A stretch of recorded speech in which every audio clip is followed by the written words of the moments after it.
reacting to this guy's top 10 greatest boxers of all time. First of all, I looked ahead, too many honorable mentions. You get one, maybe two. But yeah, Larry Holmes, great fighter, underrated heavyweight, top 20, 25-ish, I'd say. Another honorable mention, Evander Holyfield. Always gets underrated. If you have Mike Tyson on your top 10 list, which you shouldn't, you gotta put Evander Holyfield over him. He beat him twice. I mean, I'll look at your list, but having him outside of your top 10, ridiculous. Got the shirt on, too. Okay, I have Manning over Floyd all time, but to not have either of these guys on your top 10 list is insane. And I'm like one of the biggest Floyd haters out there, but this is a huge exaggeration. He didn't only fight bums. It was his second half of his career where he was choosy about who he fought and when. The Pretty Boy Floyd era, beast. And then finally the actual top 10 list, Bernard Hopkins. I can see him making the list. Oldest champion ever, crazy longevity, but I just don't think his peak was high enough. I mean, if he's on the list, Roy Jones gotta be really high, because he beat him soundly.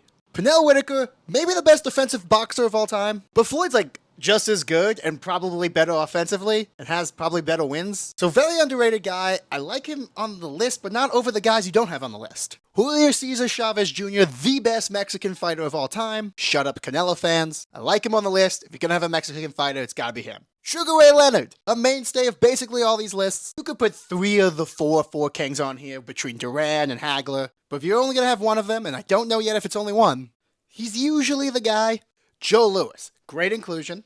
Of the old guys, probably the one I would pick, the old heavyweights. I know Rocky Marciano beat him, but he was famously 134 years old. And he punched a Nazi, so that's always cool. Sugar Ray Robinson. I gotta say, people are like, oh, he's just old, he beat up bums. Now, if you watch his old fights, he moves like a guy today. He is an athlete from a different era. Rocky Marciano, I wouldn't have him over Joe Louis, but it's good inclusion. Give some shout to the old guy, 49-0. Same as Floyd, because the last guy Floyd fought wasn't a boxer. Lennox Lewis. Arguably the best heavyweight of all time. Doesn't get a lot of fanfare for whatever reason. He doesn't really have a country to claim him. Beat all the greats of his time, like it says. Beat Tyson, beat Holyfield. Lost a couple weird fights. Always avenged it, and like, resoundingly. Joe Frazier. I love Joe Frazier. He was the first guy to beat Muhammad Ali, but that wasn't the same Muhammad Ali. And he lost to him twice. And he lost to George Foreman. He doesn't have a lot of great wins outside that Ali one. That's just high. He should have been in the honorable mentions, honestly. George Foreman, way too high on this list. I like him in the top 10. He's arguably a top 3 heavyweight of all time. Definitely above Frazier, but let's see who number 1 is. Muhammad Ali. Okay, totally okay to have Muhammad Ali number 1. Everything he says here is true. Probably the best resume ever. But you have 4 of your top 10, and the top 4 guys are all heavyweights? Man, that's just not a top 10 all-time pound-for-pound list. No, wait, 6 of your top